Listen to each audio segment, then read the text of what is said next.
Welcome back to First Chapter Friday.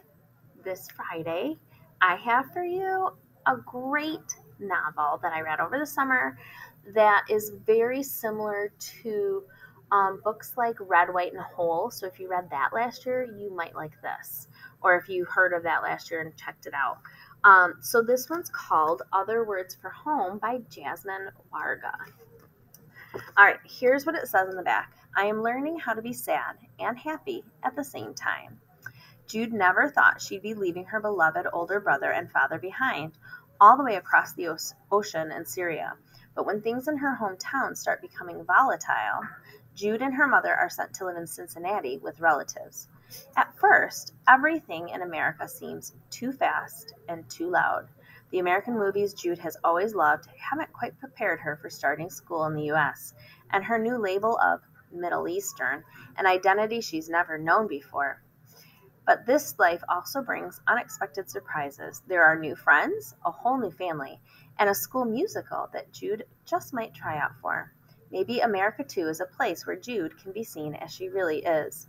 This lyrical, life-affirming story is about losing and finding home, and most important, finding yourself. So here we go. Other Words for Home. Part 1.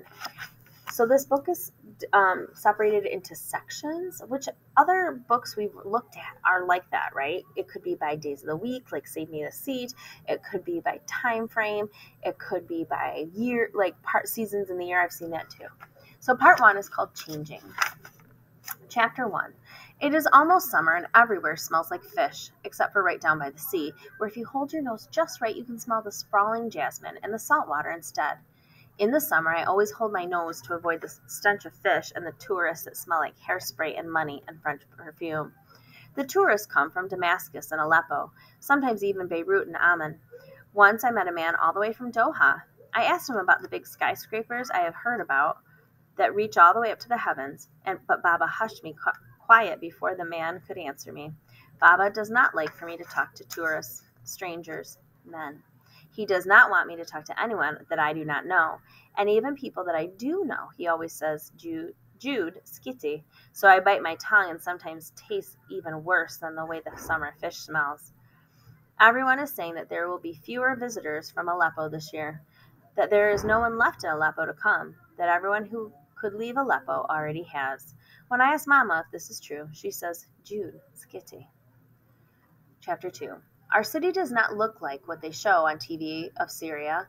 I remember the first time Fatima and I saw a story about Aleppo on the news. We felt proud. I know that is strange to say, childish maybe. It felt strange even then, but it also felt like the rest of the world saw me. But our city does not look like Aleppo, before or after. It is not sprawling and noisy with buildings pressed up against one another, like they are crammed together in an elevator with no room to breathe. Our city is on the sea. It sits below the mountains. It is where the rest of Syria comes when they want to breathe. No one is going to come this year, Fatima says, and I wonder if that is because there is no one left who needs to breathe. Chapter 3. Fatima is 24 days, 6 hours, and 11 minutes older than me. She did the math. Fatima hates math, but she loves when she comes out on top. We have always been friends. Mama and Aunt Amal have known each other since they were girls. We live across the courtyard from them, and sometimes when I was little, I would squeeze my eyes shut at night and pretend that Fatima and I were dreaming the same dream. When I was little, it was easy to imagine that Fatima and I were always in step, 4 feet pointed in the same direction. But the last few months have been different. Fatima feels kilometers ahead of me now. Her dark curls aren't on display anymore, tumbling to her shoulders in unruly waves that remind me of laughter. Her head is wrapped in silk scarves that are bright and colored like jewels. She is one of the first girls in our grade to cover. I'm still waiting. I feel like I have something worth covering. And that is the beginning of Other Words for Home. So you get a feeling for where she lives in the world, her culture, her family. And if you're interested in this book, I know for a fact we have 2 copies that have been given to our library and are out in circulation. So keep your eyes peeled for when it's back at the library and you can maybe enjoy this book on your own. Have a great reading and happy Friday.